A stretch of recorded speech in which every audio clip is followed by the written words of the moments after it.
So అంటే like after costume వేసిన తర్వాత మేము ప్రభాస్ గారు నా కాస్ట్యూమ్లో చూసినప్పుడు అనిపించింది ఏంటంటే చాలా కష్టం ఆ కాస్ట్యూమ్ వేసుకోవడం కానీ అంటే లైక్ అలాంటి కైండ్ ఆఫ్ అ కాస్ట్యూమా నీది కూడా సంథింగ్ యాక్చువల్లీ డిఫరెంట్ అది ఏంటంటే ఇది మీరు బుజ్జి భైరవ సిరీస్ చూస్తే దాంట్లో ప్రభాస్ గారిని ఎట్లా చూపిస్తున్నా అంటే హీఈస్ అ బౌంటీ హంటర్ అన్నట్టు. ఓకే సో కాశీ వరల్డ్లో పీపుల్కి క్రెడిట్స్ అనేది కరెన్సీ అనేది ఇట్ ఇస్ యూనిట్స్ అనమాట. ఓకే సో ఆ యూనిట్స్ ఎర్న్ చేయడానికి people go hunting for bounties and వాళ్ళకి ఆ costume is a bounty hunter costume.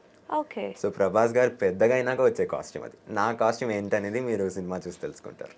బాగా కష్టపడి చెప్పి ఏదో చెప్తాడు అనుకుంటే సినిమా చూసి తెలుసుకున్నాను. అంతేగా. మామూలు తెలివితేటలు కాదు అసలు. ఓకే సో అంటే లైక్ ఎన్ని రోజులు చేసావు షూటింగ్ ఎలా? ఎన్ని రోజులు అంటే ఒక 3 days ఉండే, కానీ 2 nights కాన్సిక్యూటివ్ షూట్ ఉండే అది. ఓకే అది ఒక సెపరేట్ సెట్స్ దానికోసం క్రియేట్ చేశారు అండ్ మీరు చూస్తారు సినిమాలో what it is the set అని. ఓకే సో ఆ సెట్ కన్స్ట్రక్ట్ చేసి కంటిన్యూస్ షూట్ దాన్ని ఫినిష్ చేస్తారు. ఓకే సో బేసికల్గా అంటే ఒక పెద్ద ప్రాజెక్ట్లో పార్ట్ అయినప్పుడు మనకి అప్లాజెస్ చాలా ఎక్కువగా చాలా తక్కువగా వస్తూ ఉంటాయి. సో అలా ఈ 3-4 days నువ్వు వర్క్ చేసినప్పుడు నాగశ్విన్ గారి దగ్గర నుంచి ఏదైనా అప్లాజ్ వావ్ సూపర్ చాలా బాగా చేసావు అని ఏమైనా వచ్చాయా డ్యూరింగ్ ద ఎనీ సీన్ చెప్పాల్సిన అవసరం లేదు, బట్ ఏదైనా అప్లాజ్ వచ్చిందా? ఏం చెప్పారు నీకు? నాగశ్విన్ గారు he is actually a very simple and a silent person. So ఎట్లా అంటే he doesn't talk much in to the mic. Okay the only words he speaks are okay let's go for rehearsal 3, 2, 1 action and then cut. Okay కానీ ఒక్క పాయింట్లో he was actually happy with what ever happen. అదొక కొంచెం complicated scene అనమాట. Okay అది it's a stunt kind of a scene. So దాంట్లో when I was able to pull it off he was like good job Akash, good job Bhairava actually. Bhairava? ఎందుకంటే మీకు తెలుసు కదా ప్రభాస్ గారి క్యారెక్టర్ పేరు Bhairava. So he said it in to the mic good job Bhairava అని చెప్పి. So that was goose pimples అని చెప్తారు కదా. గూస్ పింపుల్స్ కాదు సార్, అది గూస్ బంప్స్. మీరు గూస్ పింపుల్స్. మనం జాతిరత్నాలు ఫ్యాన్. ఓహో మనం అందరం జాతిరత్నాలు. ఓకే నువ్వు నన్ను కూడా కలిపేసావు అనమాట. అంతేగా. ఓకే డార్లింగ్ ఒకటే. ఓకే గూస్ పింపుల్స్ అనమాట నీకు. So when he said it I was really happy and I was thrilled. Okay so బేసికల్గా too many star cast are there. అటు బాలీవుడ్, కాలీవుడ్, టాలీవుడ్, మాలీవుడ్ అందరితో ఉన్నారు కదా. నీకు ఎవరితోనైనా కాంబినేషన్స్ ఉన్నాయా? నాకు కాంబినేషన్ ఒక సౌత్ ఇండియన్ స్టార్తో ఉంది, నేను చెప్పలేను ఎవరని, మీరు చూసి తెలుసుకోండి. ఓకే సో ట్రైలర్ లో అంటే రివీల్ అయిందా నువ్వు చేసిన ఏదో ఒక్క సీన్ అయినా? స్పెషల్ అపియరెన్స్ తో కాంబినేషన్ సీన్ అన్నమాట. Okay so that he's been kept as a treat for the fans. And మీరు చూసినట్టు there are a lot of actors in the film. Okay కొన్ని రూమర్స్ కూడా వింటారు మీరు ఎవరెవరు ఉన్నారు ఏంటనేది. సో మీరు సినిమా చూస్తున్నప్పుడు you will definitely get to know and you will be seeing a lot of your favorite stars and you will definitely enjoy the film. Okay so దాదాపు ఎంతమంది ఉండొచ్చు? అంటే చాలా వరకు మేము రూమర్స్ విన్నది ఏంటి అని అంటే కొంతమంది ఉన్నారు, కొంతమంది లేరు, కొంతమంది ఉండి సగం వెళ్ళిపోయారు, ఇలా ఉంది కదా. సో తిప్పి కూడా ఒక 20 members ఉంటారా స్టార్ కాస్ట్? అది లెక్కేసుకుంటున్నాడు అయ్యా మనోడు. నిజం చెప్పాలంటే మనకు తెలిసిన క్యాస్ట్ని చూస్తేనే మనకి ఎంతమంది ఉన్నారని తెలియదు. దాంట్లో హిడెన్ క్యాస్ట్ ఎంతమంది ఉన్నారని అడిగితే అది మనకే తెలియదు. ఓకే సో ట్రైలర్ 1, ట్రైలర్ 2 కూడా రిలీజ్ అయింది కదా. సో రిలీజ్ అయినప్పుడు అనుకున్నావా అంటే నాది ఒక్క ఫ్రేమ్ పడినా బాగుండు, ఆర్ ఎల్స్ నువ్వు ఉన్న సిచ్యువేషన్ ఏదైనా వచ్చిందా, ఈ సిచ్యువేషన్లో నేను ఉంటానేమో అని, అలాంటిది ఏదైనా వచ్చిందా ట్రైలర్లో? నిజం చెప్పాలంటే నేను అసలు ఎక్స్పెక్ట్ చేయలేదు దట్ వస్తుంది అని. ఎందుకంటే the film it has a lot of topics. Okay Ashwatthama garu, మళ్ళీ భైరవ, అండ్ దెన్ కల్కి, కాళీ అని ఇన్ని కాంప్లెక్స్ స్టోరీస్ చూపిస్తున్నప్పుడు they wouldn't really go much in to Bhairava's back story అని చెప్పి I don't expect it. Okay కానీ there might be a few instances అనుకుంటా where his back story is kind of shown in the trailer. Okay so కాసేపు కల్కిని పెడితే నీ గురించి చెప్పు. అంటే బేసికల్గా నీకు ఇంట్రెస్ట్ ఎలా వచ్చింది, ఎప్పటి నుంచి స్టార్ట్ చేసావు, what is your first movie నీ ఊహ తెలిసిన తర్వాత? నేను చూసిన మూవీయా చేసిన మూవీ? చేసిన మూవీ చెప్పు. చూసిన మూవీలు చాలా ఉంటాయి. నేను పుట్టినప్పటి నుంచి చిన్నపిల్లలు ఫస్ట్ చెప్పే మాట అమ్మ నాన్న అని ఉంటాయి. నేను సినిమా అట్లా చెప్తుండే అని నా పేరెంట్స్ చెప్పేవారు. ఇది చాలా బాగుంది సార్, మనం వేసుకోవాలి. So my father is a huge film freak. చిన్నప్పటి నుంచి నేను చిన్నపిల్లలు ఉన్నప్పటి నుంచే he used to take me to watch lot of films థియేటర్లో. అండ్ ఆ ఆడియన్స్, ఆ euphoria, the hype and how people love cinema, అది it got infused in to me since I was a baby. Okay. So నేను మాట్లాడడం start చేసినప్పటి నుంచే when people ask me నువ్వు పెద్దగా ఏమవ్వాలనుకుంటున్నావు, నేను చిన్నప్పటి నుంచి చెప్పిన మాట ఒకటే, ఏంటి? ఒక హీరో అవ్వాలి. Okay. And now being able to act in films and being a part of films I'm really happy. Okay. And నా ఫస్ట్ ఫిల్మ్ వచ్చేసి ఇది నాంది ఉంది కదా, అల్లరి నరేష్ గారు నాంది, దాంట్లో అల్లరి నరేష్ గారు చిన్నప్పుడు చేశాను. ఓకే. అండ్ దానికంటే ముందు దాన్ని కంబ్యాక్ అని చెప్పొచ్చు, ఎందుకంటే that was I think in around 7th or 8th grade. నేను 4th క్లాస్లో ఉన్నప్పుడు బాలా సార్ ఉన్నారు కదా, బాలా సార్ది నాచ్యార్ అనే సినిమాలో ఒక చిన్న రోల్ చేశాను, జ్యోతిక గారి కాంబినేషన్లో. ఓకే. సార్ మనకి చిన్నప్పటి నుంచి మంచి మంచి క్యారెక్టర్లు చేస్తున్నారు, పెద్ద పెద్ద సినిమాల్లోనే కనిపించారు. ఓకే. కానీ ఏంటంటే సినిమాకి డిఫరెన్స్ వస్తూ ఉంటుంది చాలా. And that your eyes are very unique కదా, పిల్లి కళ్ళు అంటారు కదా కదా, బేసికల్ గా పిల్లి కళ్ళు నమ్మకూడదని అంటారు. అలా ఎప్పుడైనా నేను చెప్తున్నా అంతా నిజమే. నమ్ముతారు, నేను చెప్తున్నాను కాబట్టి నమ్ముతారు. సో బేసికల్గా ఎప్పుడైనా ఇబ్బంది వచ్చిందంటే, నాకు తెలిసి ఐజ్ ప్రభాస్ గారు చిన్నప్పటి క్యారెక్టర్ చేసావు కాబట్టి, అండ్ ఇవాళ చాలా హీరోస్కి కూడా నీకు ఐజ్ అనేవి బ్లాక్ ఉంటాయి కదా, ఇబ్బంది ఏమైనా అయ్యేదా నీకు?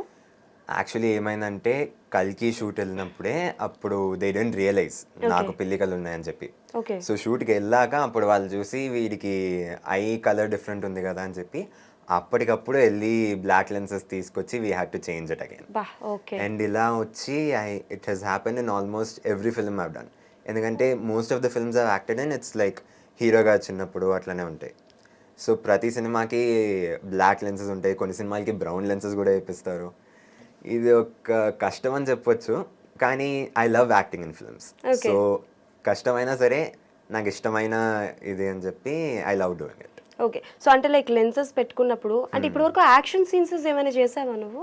చేశాను, కానీ యాక్షన్ సీక్వెన్సెస్లో అంత కష్టమేమి ఉండవు. లెన్సెస్ ఎమోషనల్ సీక్వెన్సెస్లోనే కష్టం ఉంటాయి, ఎందుకంటే ఏడ్చి ఆ కళ్ళ నుంచి నీళ్ళు వస్తున్నప్పుడు లెన్సెస్ డిస్టర్బ్ అయ్యి అది కొంచెం కష్టం ఉంటుంది. ఏ సినిమాకి బాగా కష్టపడ్డావు లెన్స్ పెట్టుకొని ఏడుస్తూ? ఇది ఒరు కొడై మర్డర్ మిస్టరీ అని చెప్పి ఒక ఫిల్మ్ ఉంది, దాంట్లో వచ్చి I had to cry a lot. Okay. కొన్ని ఎమోషనల్ సీక్వెన్సెస్లో I had to cry constantly. ఆ సీక్వెన్సెస్లో my eyes took quite a suffering. నీకు ఇట్టే కళ్ళనీళ్ళు వచ్చేస్తాయి అనుకుంటా కదా, అది అలవాటు అయిపోయింది. అంటే బేసికల్గా బాగా ఇన్వాల్వ్ అయిపోతూ ఉంటావు అనుకుంటా. సో ఇప్పటి వరకు నువ్వు చేసిన సినిమాలు కాకుండా నీ ఫ్రెండ్ సర్కిల్లో కానీ ఆర్ ఎల్స్ నువ్వు థియేటర్లో చూసి ఏడ్చిన సినిమా ఏది, బాగా ఎమోషనల్ అయిన సినిమా? సుశాంత్ సింగ్ రాజ్పుత్ గారి దిల్ బెచారా, ఆ సినిమా చూసే ప్రతిసారి ఏడుస్తా. దాంట్లో రెహమాన్ గారి మ్యూజిక్ ఉంటుంది చూడండి, it hits the heart. Okay. So each and every time I watch that film it's heart wrenching అని చెప్తారు కదా, గుండెని పట్టుకున్నట్టు ఉందని, అంత డీప్ అండ్ సోల్ఫుల్ ఫిల్మ్ అది. So every time I watch it I end up crying. Okay. So నేను కొంచెం సెంటిమెంటల్ యాక్చువల్లీ, ఏ సినిమా చూసినా ఎమోషన్ ఎక్కువైపోయి ఏడవడమో నవ్వడమో సెలబ్రేట్ చేయడం అట్లా. ఆడిషన్స్కి వెళ్తూ ఉంటావా డిఫరెంట్ మూవీస్కి, ఆర్ ఎల్స్ డైరెక్ట్గా నీకు షూటింగ్ కాల్స్ వస్తుంటాయి? అది డిపెండ్స్, అప్పుడప్పుడు డైరెక్ట్ పిలుస్తారు, కానీ most of the times auditions ఉంటాయి. సో అలా ఆడిషన్స్కి వెళ్ళి మిస్ అయిపోయిన క్యారెక్టర్స్ ఏమైనా ఉన్నాయా? ఆడిషన్స్కి వెళ్ళి మిస్ అయిపోయిన క్యారెక్టర్స్ లేవు, కానీ డైరెక్ట్గా పిలిచి మిస్ అయిపోయిన క్యారెక్టర్స్ ఉన్నాయి. సో ఇది మ్యాజిక్లో యాక్ట్ చేస్తున్నా కదా, while I was acting in magic, అప్పుడు షూట్ మధ్యలో they call me for Devara. Actually దేవరాలో ఒక మంచి రోల్ ఉంది, ఒక కొన్ని డేస్ షూట్ ఉంటుంది, మీరు రాగలుగుతారా అని పిలిచారు. అంటే దేవరా అంటే ఫర్ ఎన్టీఆర్ గారి చైల్డ్ వర్షన్? అంటే దాంట్లో రోల్ ఏంటని కరెక్ట్గా స్పెసిఫై చేయలేదు, బట్ దాంట్లో ఒక రోల్ ఉందని చెప్పి టీం నుంచి కాల్ వచ్చింది. ఓకే. కానీ అది చేయలేకపోయాను. అరే దేవరాలో మిస్ అయిపోయాను. బట్ ఇట్స్ ఓకే, దేవరా వల్ల కల్కి వచ్చింది. Very positive minded. ఎవరి పోలికలు ఇవి, మదరా ఫాదరా? ఇద్దరి పోలికలు. ఇద్దరు వెరీ పాజిటివా? సపోజ్ నువ్వు ఎప్పుడైనా షూటింగ్ నుంచి వెళ్ళేటప్పుడు, అంటే నాకు తెలిసి బేసికల్గా ఎవరో ఒకరు ఉంటూ ఉంటారు అనుకుంటా నీకు, మమ్మీ కానీ ఫాదర్ కానీ. సో ఎప్పుడైనా సరే షూటింగ్ నుంచి వెళ్ళిన తర్వాత ఇంకొంచెం బాగా చేస్తే బాగున్ను ఆర్ ఎల్స్ బాగా చేసావు అని మోటివ్ చేసిన వాళ్ళు ఎవరైనా, అంటే లైక్ ఎవరు కరెక్ట్ ఎక్కువగా చేస్తుంటారు నీకు? నాకొచ్చి నాన్న he points out the negatives which I did. Okay. అమ్మ points out the positives, like బాగా చేసావురా, ఆ సీన్ బాగా చేసావు, you did this action well, అది కరెక్ట్గా చేసావు అని చెప్తుంటారు. నాన్న పాయింట్స్ అవుట్ లైక్ నువ్వు ఇక్కడ కొంచెం స్లిప్ అయ్యావు, అక్కడ లైట్ స్టార్ట్ అయ్యావు, అట్లా నాన్న చూసుకొని he helps me improve. Okay and my mom keeps supporting me and helps me stay positive all the time. Okay your a mom's kid or papa's kid? Mom's kid. Mom's కిడ్డా? నాకు అర్థమైంది phone చేసి మాట్లాడినప్పుడే. So ఇప్పటి వరకు నీకు remunerations అన్నీ వచ్చి ఉంటాయి కదా, సో అది నువ్వు చూసుకుంటావా మమ్మీ అనా?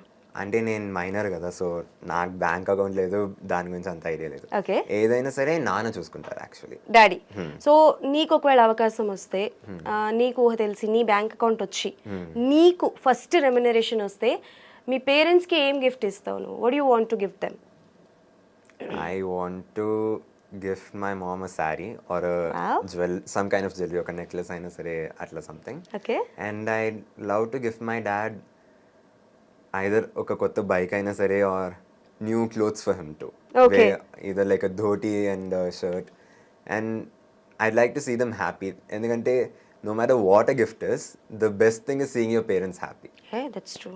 నాకు ఒక 15 ఏళ్ల కుర్రోడితో మాట్లాడినట్లేదు తెలుసా, వెరీ మెచ్యూర్డ్ పర్సన్తో మాట్లాడుతున్నట్టుంది. యూఆర్ వెరీ మెచ్యూర్డ్ అబ్బా నిజంగా. I heard this a lot. చాలా మంది ఏం చెప్తారంటే చిన్న పిల్లోడిలో ఎవడో ఒక ఓల్డ్ మ్యాన్ ఇరుక్కున్నట్టున్నావు. అయ్యో నేను ఆ ఓల్డ్ మ్యాన్ అని అనలే కానీ మెచ్యూర్డ్గా మాట్లాడుతున్నావు, చాలా పద్ధతిగా, చాలా బాగా మాట్లాడుతున్నావు. సో అంటే లైక్ ఎలాగో ప్రభాస్ గారు అంటే చాలా ఇష్టం అంటున్నావు కాబట్టి ఈ షూటింగ్ పీరియడ్లో ఎప్పుడైనా లైవ్లీ కలిసావా, ఆయన్ని చూసావా? షూటింగ్ పీరియడ్లో కలవలేదు యాక్చువల్లీ, ఎందుకంటే ఇది ప్రభాస్ గారు చిన్నప్పుడు అంటే ఆ రోజు ప్రభాస్ గారికి హాలిడే ఇచ్చేసారు.